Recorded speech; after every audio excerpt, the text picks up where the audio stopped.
नमस्कार दोस्तों, कैसे हैं आप सब। उम्मीद करता हूं आप सब स्वस्थ होंगे, मस्त होंगे और अपने अपने कामों में व्यस्त होंगे। मैं आपका साथी रमेश डुगिया एक बार फिर आपके सामने हाजिर हुआ हूं एक छोटी सी लघु कहानी लेकर। तो चलिए सुनते हैं अपनी लघु कहानी कैसी लगती है। यदि मेरी कहानी पसंद आए तो मेरे चैनल को लाइक एंड सब्सक्राइब जरूर करें। तो शुरू करते हैं अपनी कहानी। राकेश एक प्रशासनिक अधिकारी है और वो एक अच्छी पोस्ट पर है। उसके परिवार में उसकी माँ, उसकी बीवी और बच्चे हैं। उसकी माँ दिखने में थोड़ी कुरूप है, कमर से झुक के चलती है और उनकी एक आंख नहीं। इसकी वजह से राकेश की पत्नी और राकेश के बच्चे उसकी माँ से नफरत करते हैं और उन्हें शर्म आती है उसको साथ रखने में। तो वो बार बार उसको तंग करते रहते हैं छोटी छोटी बातों पे। राकेश की पत्नी और बच्चे, राकेश ये सब देखता है।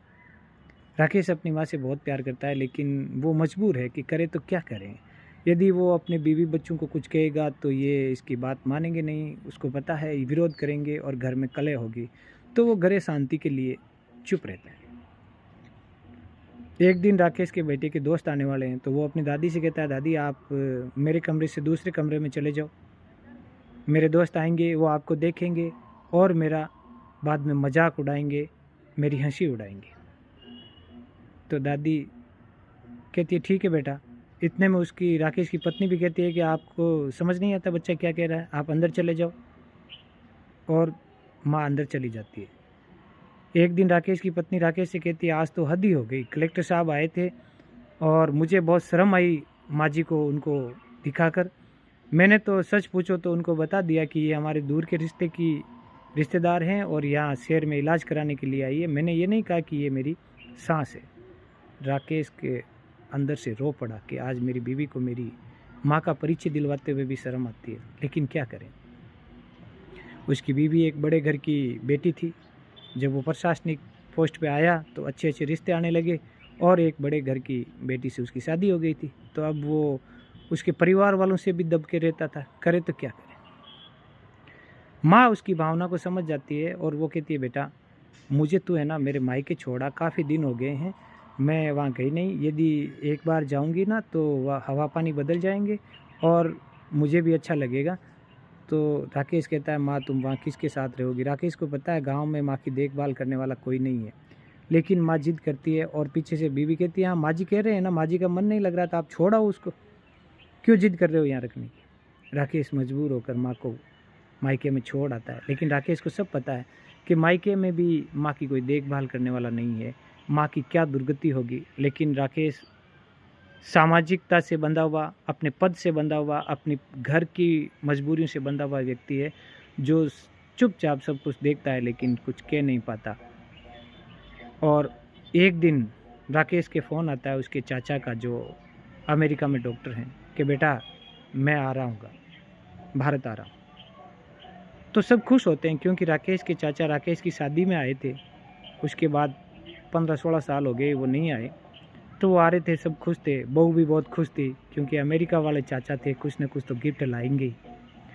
चाचा आए, खुशी खुशी उनका स्वागत किया और जश्न सा माहौल बन गया घर में। चाचा की आवभगत करने लगे। 2 दिन बाद चाचा ने कहा, भाभी नहीं दिखाई दे रही, कहाँ है। तो राकेश ने कहा, माँ तो मायके गई है। कि इस उम्र में मायके क्यों। तो कहा, बहू ने कहा, ऐसे ही वो उनका मन हो गया था। तो राकेश के चाचा जो अमेरिका में डॉक्टर थे, उनका नाम राहुल था, तो उन्होंने कहा, चलो राकेश हम भाभी को लेके आते हैं। सब गाड़ी लेके गांव जाते हैं तो देखते हैं कि राकेश की माँ बुखार से तड़प रही थी, कोई पानी पिलाने वाला नहीं था। तो चाचा को बहुत गुस्सा आता है, कहते हैं, भाभी ये क्या हाल हो गया तुम्हारा, तुम ये कैसे इस हाल में। राकेश को वो डांटते हैं कि तुम्हें शर्म नहीं आती, आज तुम्हारी माँ इस हाल में और तुम वहाँ शहर में ऐश कर रहे हो, इतने बड़े प्रशासनिक अधिकारी और तुम्हारी माँ की ये दुर्गति, शर्म की बात है। आज जिस पोस्ट पर तुम बैठे हो उस पोस्ट पर लाने का जो मेहनत और प्रयत्न है वो तुम्हारी माँ का है। इसने अपना पेट काट काट कर तुम्हें इतना बड़ा किया और तुम्हें याद ही नहीं होगा, बचपन में तुम छत से गिरे थे, तुम्हारा एक्सीडेंट हुआ था, तब तुम्हारी एक आँख फूट गई थी और तुम्हारी माँ ने वो आँख देकर तुम्हें दोनों आँखें प्रदान की। आज जिस सुंदरता पे तुम इतरा रहे हो वो तुम्हारी माँ की देन है। आज तुम इस माँ की कुरूपता पर सर्प में अपनी माँ की कुरूपता पर शर्म आती है, वो कुरूपता तुम्हारी वजह से। तुम्हें शर्म नहीं आती?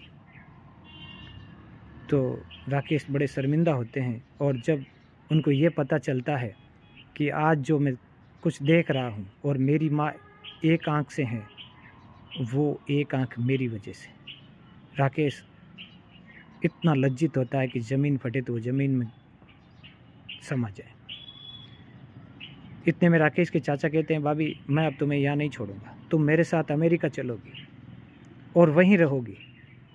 मैं अब बेटे और बहू के भरोसे तुम्हें नहीं छोड़ूंगा। लेकिन तब तक राकेश का भी ज़मीर जाग उठता है, और राकेश की बहू तो खुश होती है कि चलो चाचा जी लेके जा रहे हैं तो अपना पीछा छूटा।